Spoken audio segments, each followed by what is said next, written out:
The assessment of grapefruit intake from the baseline questionnaire, it asked respondents to report how often they ate grapefruit or pomelo during the past year in the usual portion size.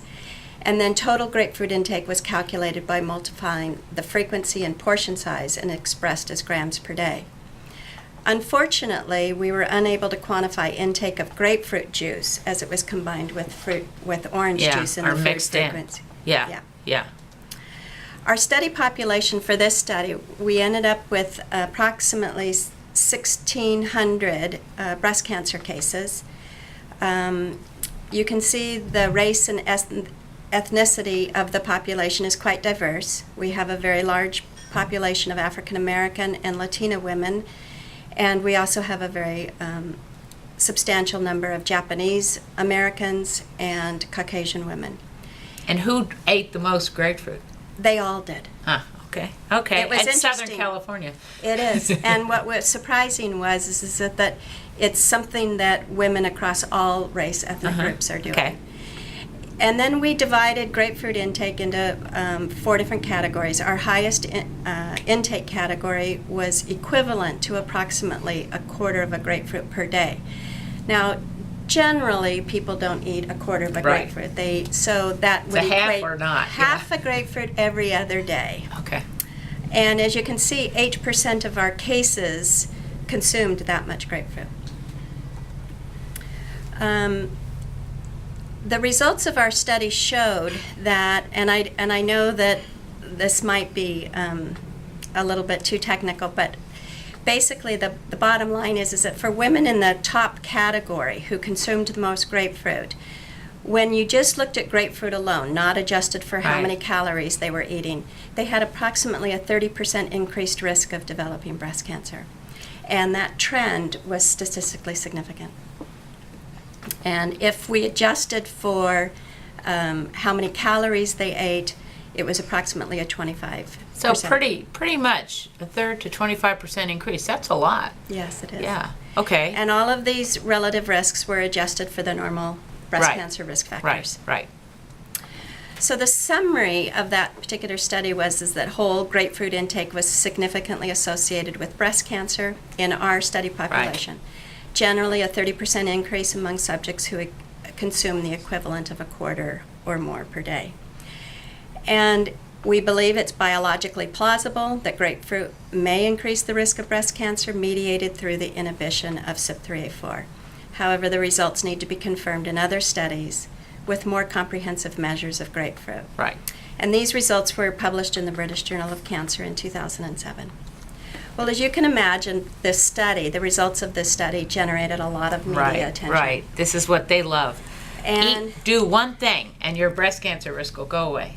This was the website from the American Cancer Society. As you can see, it made the top story, and it says more study of grapefruit is needed. And in their news center, they put out a media release, and it says, could eating grapefruit raise women's risk of breast cancer? And their conclusion was possibly. And they said, but our researchers stress that the finding is preliminary and must be investigated further before any recommendations can be made about how much grapefruit women should eat. Now, Dr. Love also weighed in at that time. And I put this up here because I actually thought that her response to the study was actually fabulous. She said, given the media attention this study has received, it makes sense that women should be asking questions such as these. In other words, should I eat grapefruit? But she stated at that time that this is the first study that was done on the topic until the findings are replicated. She doesn't think that postmenopausal women should forswear grapefruit forever. However, if you do eat a lot of grapefruit, especially if you're taking hormone therapy to treat menopausal symptoms or at an increased risk for breast cancer, you might want to replace some of that grapefruit with oranges or other. I think that's very good advice. And I'm glad we got it right. And replicated means you have to do the study more than once, because even though it all looks good, you don't know until you've done it more than once whether it's going to hold up or it was a fluke. And that's why we want more than one study before we really believe something. So, actually, there have been 2 studies reported in the literature since our study came out. The first was reported in the British Journal of Cancer in 2008. This was a study done with the nurses' Health study, yeah. Nurses' health study, and they examined grapefruit and grapefruit intake. And in analyses adjusted for all the standard breast cancer risk factors, they did not observe any association. Oops, okay. And in a second study, which is EPIC, which is a very large European prospective cohort study, these results were published in 2009. The investigators also examined grapefruit intake with breast cancer risk, and in analyses adjusted for the standard breast cancer risk factors, again, no association was observed. Well, you know, they don't have that many grapefruits in Europe and in New England. So you've got 2 against, 1 for. Right. Okay. Now, thankfully, this latter study was reported after our study was got funded. Yeah. Good thing. Thank you. So anyway, what to think? Well, the importance of understanding in detail the interactions between grapefruit and serum hormone levels has become evident, not only acute interactions, but the effects of chronic consumption on hormone metabolism. The hypothesis is intriguing because it is scientifically plausible. Right.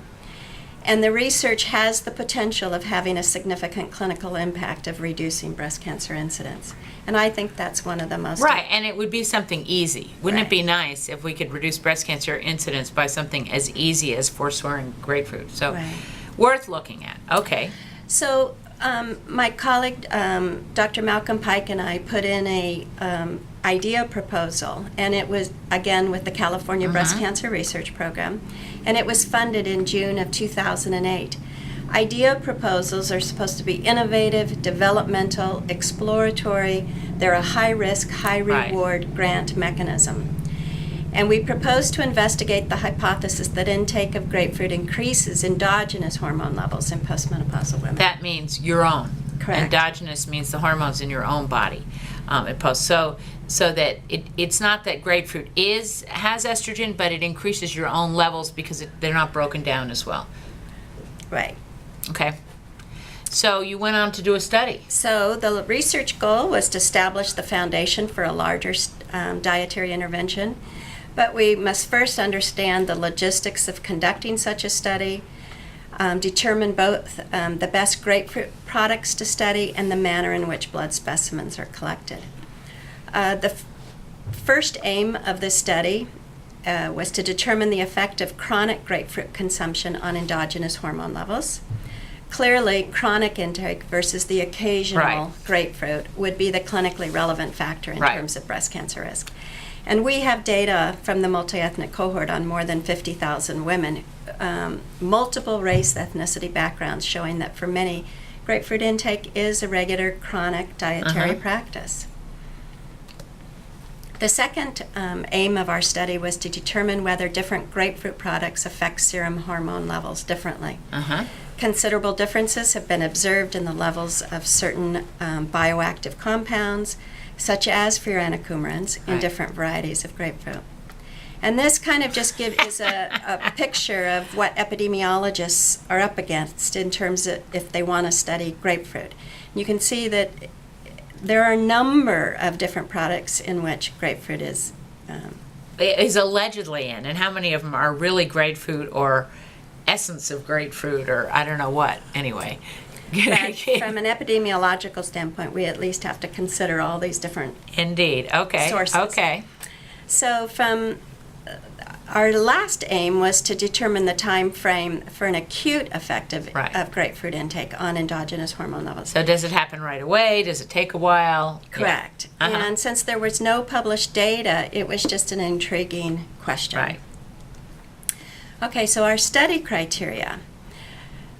The women had to be healthy, non-smokers, age 50 to 66, postmenopausal, not currently taking any hormones by pill, injection, or patch, no diagnosis of cancer, no antibiotic use in the past 2 months, no diagnosis of diabetes for which medication is taken, not taking any other medication for which prescribing information warns against grapefruit intake, no black cohosh supplement or alcohol during the study period. So it was important to have women who were pretty pure because you really wanted to see if the effect was from the grapefruit as opposed from something else they might be on. And that's really what this whole list represents. Exactly.